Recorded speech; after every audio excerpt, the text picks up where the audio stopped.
I've got some news for you. The rappers are waking up.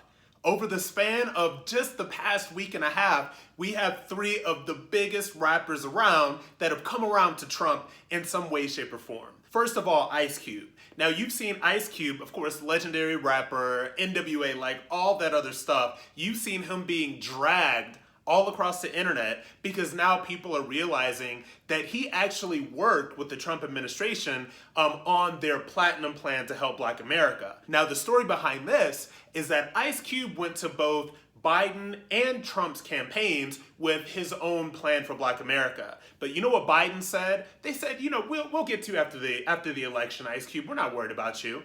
But the people in the Trump administration actually sat down and listened and integrated some of his ideas into the platinum plan that they have for Black America. So of course, you know, everybody that wants to control Black people and keep us on the left, they didn't like that. So they were dragging Ice Cube all over the internet. They did the same stuff to Ice Cube that they did with Kanye West. Ice Cube stayed firm. He said that I'm not necessarily supporting Trump, but I will work with who's ever in power to benefit Black people, which is huge. Second, 50 Cent.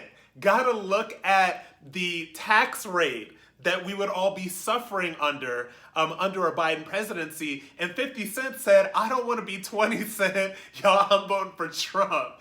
And so this is what we're seeing right now. Like, we are seeing a cultural shift right now with some of these rappers and these huge cultural figures in the African-American community saying that we're not going to be for Biden, that you're not going to own us like that we have to think about dollars and cents and we have to think about business. Now, when 50 Cent made his pseudo endorsement of Trump, he said, he tweeted and he said, I don't even care that Trump doesn't like Black people. Like, I'm not paying a 62% tax rate because, 50 Cent is worth like $130 million, probably more, or something like that. But first of all, like Trump not liking Black people, that is a lie that was created by the leftist media. But it is actually really cool, like, as a Black person, seeing these cultural icons basically standing up and saying that they're not going to be owned by the left anymore, that they're not going to be puppets for Joe Biden, and they're not going to be puppets for the radical left.